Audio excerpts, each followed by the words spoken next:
And welcome back, Mindsetters. I hope you had a nice little break there. You went and did whatever you had to do. You spoke to mom, spoke to your brother. You were on the phone. Now you're off the phone. Now you're ready and you're focused and you've got your pens and pads out and you're ready to make notes. On that note, this is the part where I hand over to Aslam. Aslam, take it away. Thank you, Ty. Welcome back, Mindsetters. I'm hoping you took your break and you used it profitably so that you can move on with me. We noticed, Ty and I, discussing during the break, you're very quiet on the page today. Is it because you're studying for all the other subjects? I know in Gauteng, for example, your life science paper is quite a long time away from now. But in other provinces, you're going to be writing life sciences sooner. So please, don't do what most learners do. Learn for the first paper about 6 days or 12 days only. And after the first paper, then you start learning day after day for the next paper. Spread your work out properly, have a study timetable, and move with your work. With that said, let's just revise what we just said here. First of all, the difference. I just want to highlight the difference between primary and secondary. The most important difference. First of all, secondary, there was an established community already.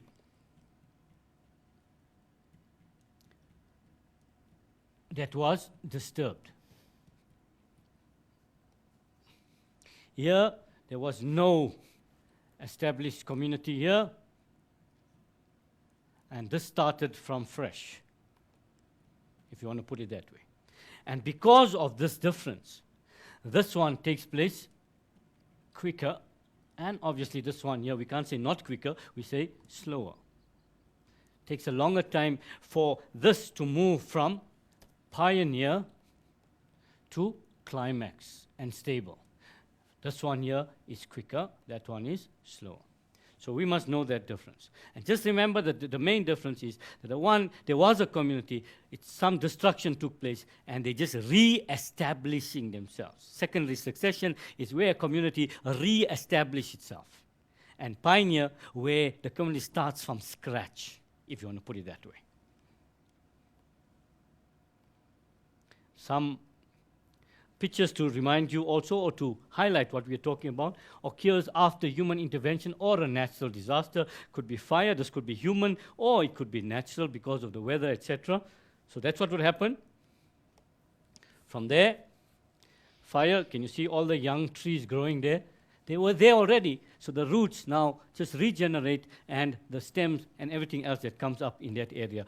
Notice a lot of bare areas. There weren't bare areas before, but now there's bare areas. And eventually, we get the secondary succession takes place, less time to reach a climax community, since pioneer species are not involved in reality. They don't have to break up the rock. They are there, they will inhabit the area even well, but they do not have to re-establish the environment for others to come. They can all actually start at the same time. Now, I'm hoping you grade 12s do not confuse. I've used the word climax community quite often in this presentation. Do not confuse that with any other climax you may have in your mind. Now we move on to the questions. My favorite part. Always the questions. Remember, the questions are put to show you we're learning this work. Where are we going with it? How is it going to be tested? How is it going to be tested? And here we have it. This one here says, study the diagrams and answer the questions that follow. It doesn't say the follow there, it says the questions. They're giving you different ponds. Pond A, Pond B, Pond C, and Pond D. They want to know from you, write the letters of the ponds in order from the youngest to the oldest. Now there's a catch there. From the youngest to the oldest. Now, guys, we just spoke about something earlier. Oldest would be the climax population. That means it's been there for a long time. And the youngest would be where the pioneer species are coming, just started, youngest to the oldest. So we need to look at these diagrams again. And let's look at each one and see what it has in each of it. Look at Pond A, okay? It's got some fish, some insects flying around, some snails, some turtles.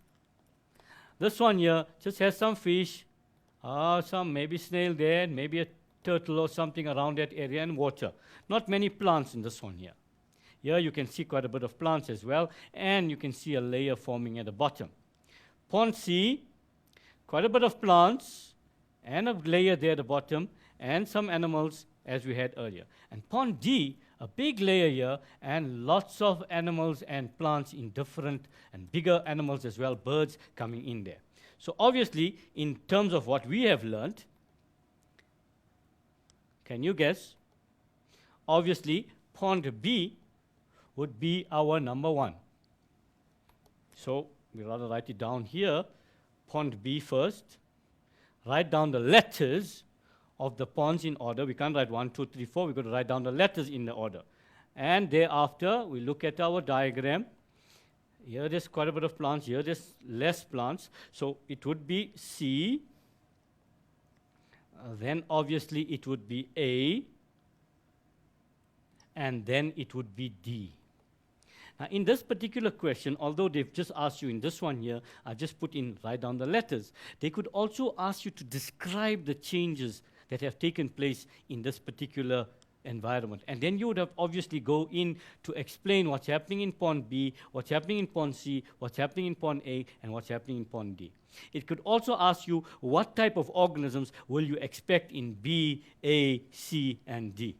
Or they could say, this is a type of organisms, where would you expect to find this particular organism? So those are the types of questions you must keep in your mind. I always tell to my friends as colleagues, and I tell to learners wherever I meet them, that all I need is one diagram. If I find a good resource, I can manufacture a question worth 20 or even 30 marks just from one set of diagrams. And that's not just me, by the way. And when I say I mean a teacher can manufacture a question. As long as he finds a good diagram, he's on his way for the question. So remember that sometimes you'll find some questions only in a multiple choice. But remember, we can set a whole big question on that section B. So keep that in mind. The next question tells you, the climax community in the area of Arkansas is an oak hickory forest, obviously in America. After the ponds are filled in, the area will undergo another series of stages of succession. This is illustrated below. Briefly explain what is happening in the diagram. So here what they have is 1, 2, 3, 4, and 5. And as you can see, this is very similar to what we spoke about a little earlier. And what was that? We looked at the pictures and we showed you the whole cycle of succession. So here you're going to talk about here what is happening in this area. Lichens, moss, and other pioneer species inhabit the environment, and they make the environment more suitable for grasses and weeds. When these organisms die, they give back to the environment some nourishment. And this then allows some shrubs, or even you can talk about ferns in this case here. You can talk about ferns here, or you can talk about ferns there also. It's going to alternate. More, they will fall on the left-hand side. And this, obviously, while we're talking about this, guys, the diagram is only showing you plants. But you must also include here, when you're talking about, if you're explaining succession, you must also talk about the fact that there will be microorganisms that will come in here and small animals. In other words, animals whose needs will be met by the lichens and the mosses. And here you'll talk about bigger animals, and you're going to progress. And here you're going to talk about, in the end, you'll talk of a climax, mature, look at the words we're using, stable community. Follow through with that, what we are saying here. Follow through as we are explaining what is happening there. And with this in between, you're going to talk about bigger animals. And you can name them, like birds, rabbits, etc. You can talk about plenty other animals in this case. And sometimes, because there's a timeline given here, it is useful in a question like this to refer to that timeline. Because they're talking time in years, then you'll talk between 0 and 50 years. In this particular case, this is what happened. And between 50 and 100, between 100 and 150, between 150 and 200, and so on. So you're referring to that. Sometimes in some questions, especially graph, data response, if you do not refer to the data that's given there, you give a general answer. In other words, I can take this question and I can say, in succession, lichens grow first, and then the mosses, and then this, and we have a climax. So I haven't spoken about this particular diagram at all. You can even refer to the numbers 1, 2, 3, 4, 5. You may lose marks because you are just regurgitating what you know, and you are not relating your knowledge to the question.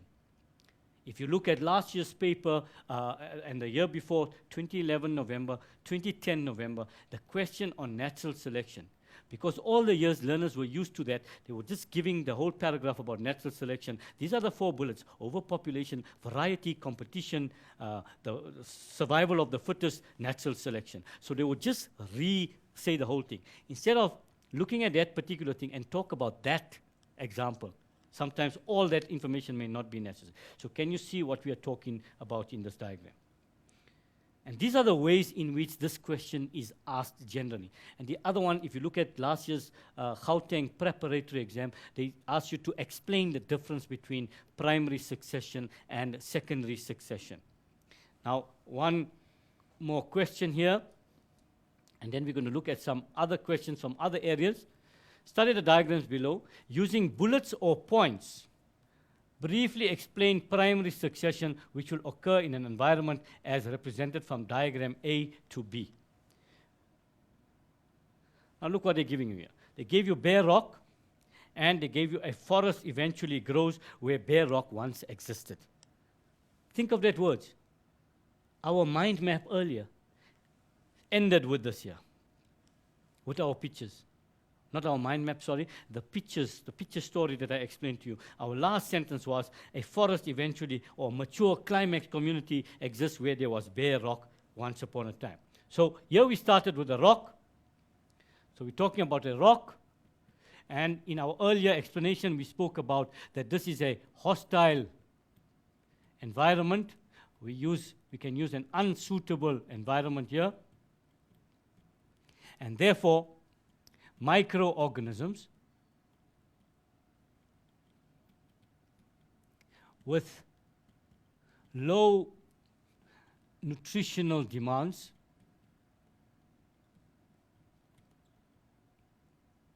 like lichens and mosses will inhabit the rock, will settle. Please follow my diagram. I'm going that way and I'm coming back this way. Settle on the rock. What do? They secrete chemicals. And this, plus the weathering, breaks the rock into soil. At the same time, these organisms, they can die. And when they die, they return nutritional, I would rather say, they would return organic material to the soil. This makes the soil more inhabitable for larger organisms like ferns. And the same thing is going to happen with the fern, and the fern will then make the environment more for shrubs and grasses, and this will lead to the area becoming better for bigger plants, and all along the way, across the board, all the way, the size of the animals will also increase as we are going down this continuum. And finally, we'll have a mature climax, stable community. You'll notice that when we look at this, analyze the question, and we analyze this question with the one before this, the answer is almost the same. And this is what's happening in the paper, guys. The work you're doing is the same, but the questions that you're going to be asked is obviously not going to be the same from year to year. But if you know your work, you just need to know which answer fits which question. And that's the way to go. Be confident in your answering and confident in your knowledge. If you don't know your work, obviously, when the curveball comes, you wouldn't know what to do, how to hit that ball. Ty, any questions on your side there? So Still nothing. far, it's been pretty quiet, but right now I'm refreshing, so hopefully when it refreshes that I'll have something for you. Good. I'm scanning. Keep scanning there. Okay. Guys, in terms of succession, obviously, those are the ways in which succession can be asked. There may be others that you know of. You can look at that. But in terms of what we have done today, you should be obviously conversant with this section. The last part that we're looking at is the human influence. And here, guys, we're going to talk about what are we doing as humans to upset this nature that we are so fond about. And here we talk about mainly we can bring in the rhino poaching. These are topical issues, elephants. We can also bring some plants which we are exploiting. I just want to go back to remind you where we are. We're going to go all the way back.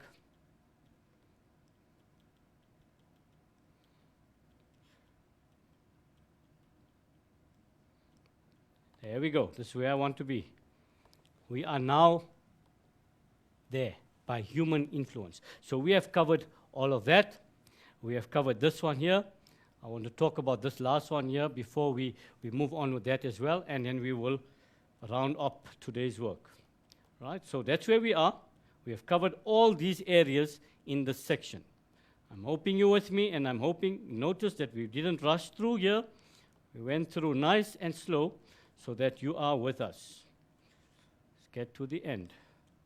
Are we at the end? Good. What am I doing here? What am I doing wrong here? Ty? I'm doing something wrong. Help out. Probably it shrank, minimized there. I think Where? if you just check at the bottom, And there. there we I think I went go. out. There we Okay, go. There we go. Right. Good. Lucky I got Ty here. Otherwise, I was in problems. No problem. That's Thank what you, I'm Ty. here for. Thank you, Ty. Technical assistance. Okay. So, guys, we're talking about human influence. And I said before we actually go into that in too much detail, I just want to remind you about competitive exclusion. We discussed last week both these issues, resource partitioning and competitive exclusion, but this was towards the end of the show, and we squeezed it in, and I'm not happy. So I just want to discuss that very quickly with you. Competitive exclusion, especially in interspecific competition, is an example of interspecific competition. Again, interspecific competition is when two different species compete with each other. Competitive exclusion, to compete, to exclude. So one species would be outcompeted by the other, and the one will survive and the other one will die. Now, when will this happen? Is when both the species have similar or the same needs. And if you remember the graph that we had last week, there were those two organisms where the graph, the one went up and the other one went down. So this one here obviously lost the battle, and that one won the battle. So we talk about competitive exclusion. That's what we're talking about here. Resource partitioning, resource, what is available, partitioning, to share, to divide. When organisms have different needs, they can coexist with each other without competing with each other. Okay? And the last part, again, coming back here to our human influence. Now here, let's talk about rhino poaching, guys. This is such a topical issue. Every day in the newspaper, every day in the news, right? We're hearing about this all the time. And there are sites that are putting up, sign a petition, do this, do that. So obviously this is a topical issue. It can be brought into the paper. You need to know about this rhino poaching. Let's talk a little bit about it, very quickly. First of all, why are the rhinos poached? What is poaching? Poaching is to hunt and kill the animal illegally. That's one. Why are they poached? They poach because of the value of the horn of the rhino, which is considered by some countries to be of medicinal value. Some say it's because it's an aphrodisiac, some say because of other treatments of other stuff, and that's put the value of the rhino horn very high in the market. And because of this, they are sought out, they are killed, they are tortured, and the horns are pulled out and they are sold.